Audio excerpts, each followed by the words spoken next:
ఏణ శిశు దీర్ఘలోచనం ఏన పరిపంథి సంతతం భజతాం ఏకాంబరనాథ జీవితం ఏవం పదదూరం ఏకం అవలంబే. ఏవం పదదూరం, ఇలా ఇంతవరకు అని చెప్పగలగటం కాదు, సాధ్యం కాదు.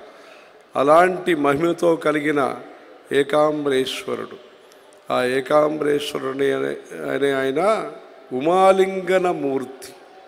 పార్వతీదేవి ఇసుకతో మట్టితో శివలింగం చేసి, ఆ మట్టితో ఇసుకతో శివలింగం చేయటం అనేది ఆంధ్రదేశంలో కూడా తరతరాలుగా ఉండే ఒక ఆచారం. పార్థివ శివలింగ పూజనం అంటారు. గోదావరి విమలతీర్థ కృతావగాహ లింగేషు సైకతమయేషు శివం విభావ్య అని ఆ నదీ ఒడ్డున ఉండే ఆ మట్టితో పార్థివ శివలింగ పూజనం చేసి ఇప్పటికి కూడా ఆంధ్రదేశంలో అలా పార్థివ శివలింగ పూజనం అనే ఆచారం ఉంటుంది. అలా కంచిలో పార్వతీదేవి అమ్మవారు శివలింగం పట్టి చేసి ఆ శివపూజ చేసిన పుణ్యక్షేత్రము పృథివీ క్షేత్రము. చింతయమా కందమూల కందం చేతశ్రీ సోమాస్కందం సామ్రాజ్యప్రద చరణారవిందం మణిమయ కాంచీ సదనం అని ముత్తుస్వామి దీక్షితులు కృతిలో చెప్తున్నారు.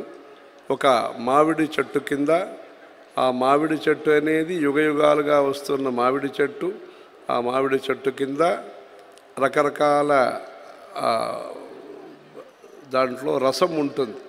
ఒకటి తీపిగా ఉంటుంది, ఇంకొకటి ఒక రకంగా ఉంటుంది.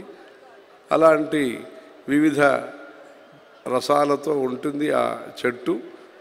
ఆ పురాతనమైన ఆ మామిడి చెట్టు కింద సహకార మూలదేశే సంవిద్రూప కుటుంబిని రమతే. ఆ మామిడి చెట్టుకి సహకారం అని పేరు. అంటే మనుష్యుడి యొక్క జీవితంలో సహకారం అనేది అవసరం ఉంటుంది. ఆ పేరుకే సహకారం అని పేరు. ఆ మామిడి చెట్టుకి సహకారం అని పేరు. ఆ మామిడి చెట్టు కింద ఆ ఏకాంబరేశ్వరుణ్ణి పూజించింది. అందుకని ఇప్పుడు కూడా ఆ ఏకాంబరేశ్వరుడు యొక్క విగ్రహంలో అమ్మవారి యొక్క కంకణాలు ముద్ర కింద ఉంటుందంటారు.